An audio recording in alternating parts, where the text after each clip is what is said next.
মনের পর্দা পর্দা না, পর্দা হলো আল্লাহর আইন। ওমর ফারুক বল, হোসেন এখন তুমি প্রশ্ন করো।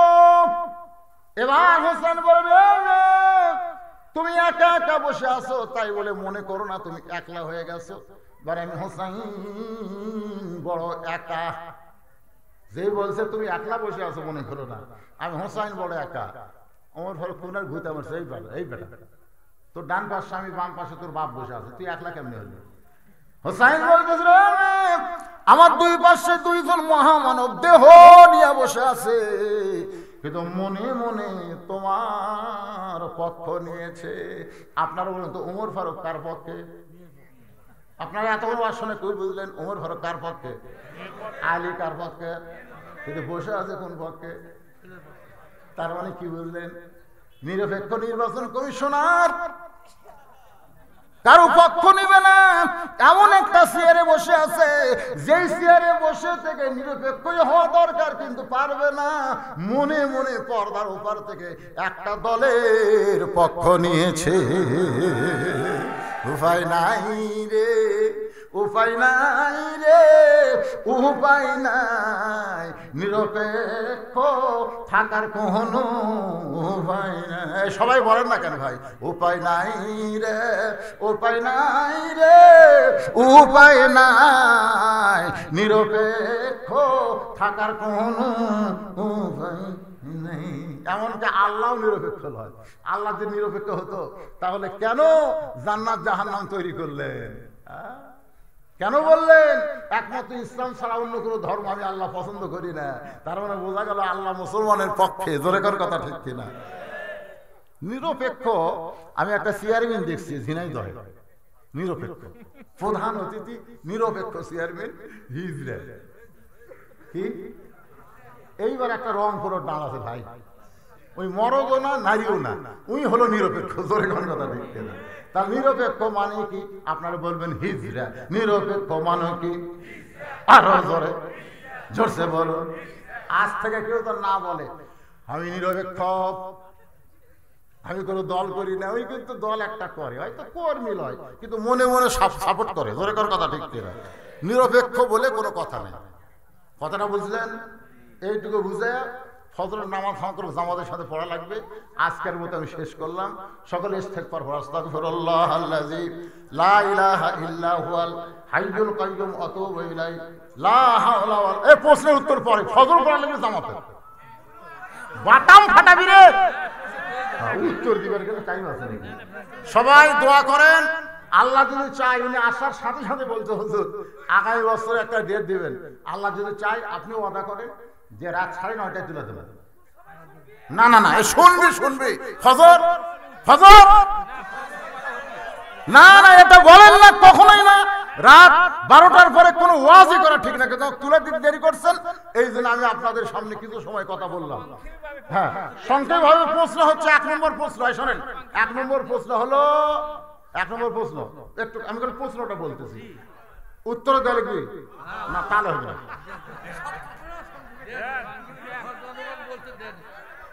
1 নম্বর প্রশ্ন হলো, আমার মাকে জানো? আমি কোন মায়ের সন্তান? আমার মাকে তুমি জানো? আপনার বলেন তো হোসেনের মায়ের নাম কি? তাহলে কি বলছে? আমার মাকে তুমি জানো। জানো শব্দ বলেছে, আর মেয়েটা ওই পার থেকে বলতেছে আমি চিনি। যেই কইছে চিনি, ওর হলো জিব্বাত কামড় খাচ্ছে। হযরত আলী চোখটা দর করে পানি পড়তেছে, কারণ হোসেনের মা এমন একটা মা দুনিয়ার মানুষ জানতে পারবে কিন্তু চিনবার পারবে। বদরুশিদের বউ আছে আমরা জানি, তাছাড়া 3টা মেয়ে কেমনে হলো? আমার বউ আছে না নাই? আপনারা চিনেন না জানেন? জোরে খান জান তো 3 মেয়ের বাপ আমি মাটি ফেটা আছে, তাহলে আমার বউ আছে, আপনি জানা লাগবে। বউ আছে জানেন না? জানেন আমার বউ আছে? জানি। জোরে খান বউ আছে। যদি বউ না থাকলে জামাই ওয়াজ করে কেমন রে পাগলা? বউ আছে জানি, কিন্তু চিনি পরিমণি খামরা চিনি জানি না। হোসেনের মাও কেউ চিনে, কিন্তু ওই মেয়েটা বলছে আমি চিনি।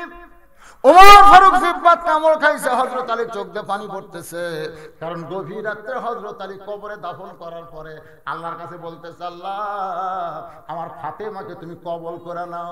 এই কবুল করার দোয়াও শেষ, তাকায় দেখে নতুন কবরও নাই। এইমাত্র কবর দিল ফাতেমা, সেই কবর আর নাই।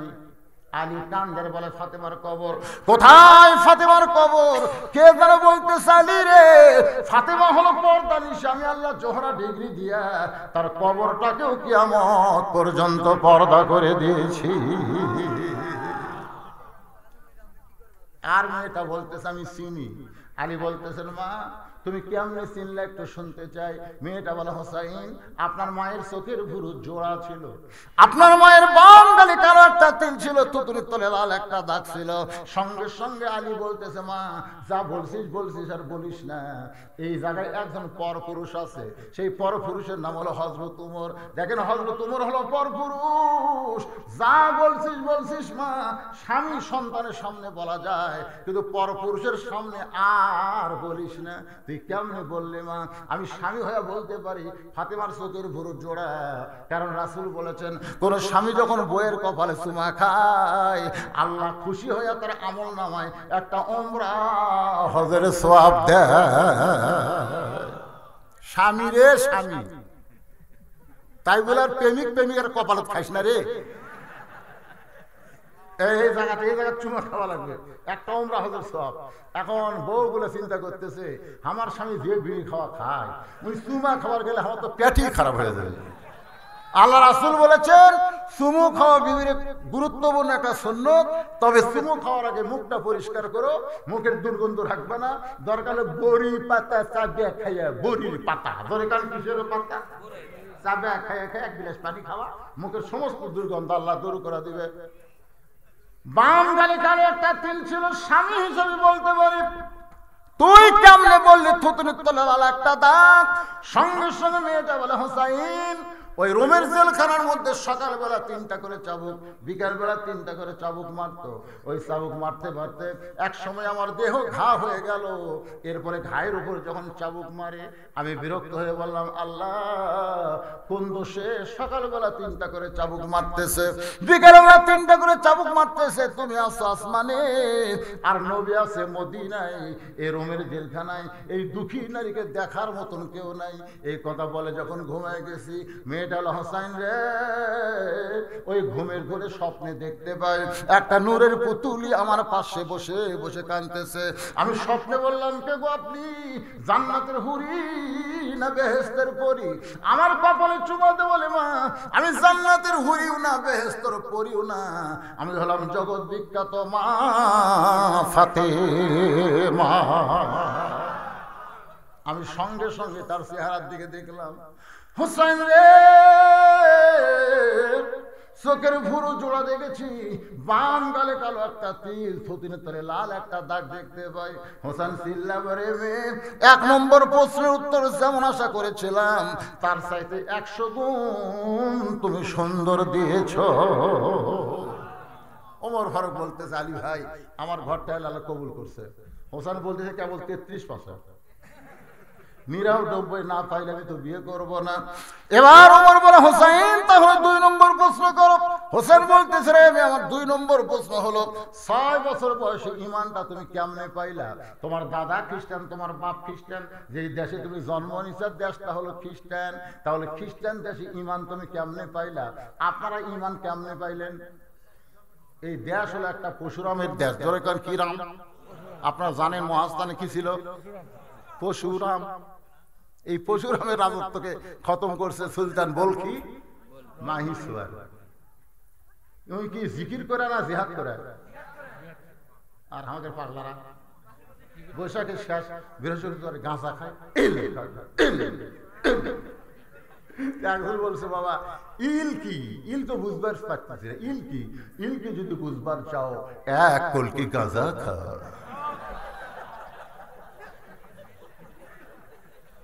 কি একটু মনোযোগ দেবেন? বিরক্ত হচ্ছেন? 2-4 জন মনে করতেছে আমাদের ফজরের জামাত ধরা লাগবে, এই মনে করি কিন্তু তারা চলে যাচ্ছে। কি করবেন ভাই? আমিও পড়ছি বেকায়দায়, কারণ যিনি দাওয়াত দিয়েছেন তিনি আবার শনিবার চায়। আপনি পরে মোবাইলে শোনাবো। 2 নম্বর প্রশ্ন হলো, একটু মনোযোগ দিয়ে শুনবেন, কারণ তাড়াতাড়ি বলতে গিয়ে স্লিপ অফ মাইন্ড হতে পারে, একটু খেয়াল করে শুনবেন। 6 বছর বয়সে ইমান তুমি কেমনে পাইলা? মেয়েটা বলে, হোসাইন আমি দুনিয়ার সাধারণ কোনো ঘরের মেয়ে না, আমার দাদা হলো রোম সম্রাট কাইসার। আমার দাদা হলো রোম সম্রাট কাইসার। সঙ্গে সঙ্গে আমার ঘর চমকে উঠছে, ওরে বাবারে।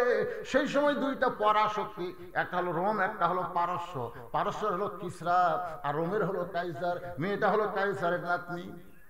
হুসাইন আমার দাদা অন্দর মহলে গিয়ে বলতেন, নাতনি রে আজকে রোমের রাজ দরবারে খেলা হবে, তুই কি খেলা দেখতে যাবি? ছোট বাচ্চারা খেলাধুলা পছন্দ কম করে না, বেশি করে। মেয়েটা বলে, হোসাইন দাদার সঙ্গে খেলা দেখতে আমি রাজ দরবারে গেলাম। দাদার সিংহাসনের পাশে আমার একটা চেয়ার বসায় দিল, আমি সেই চেয়ারে বসে আছি।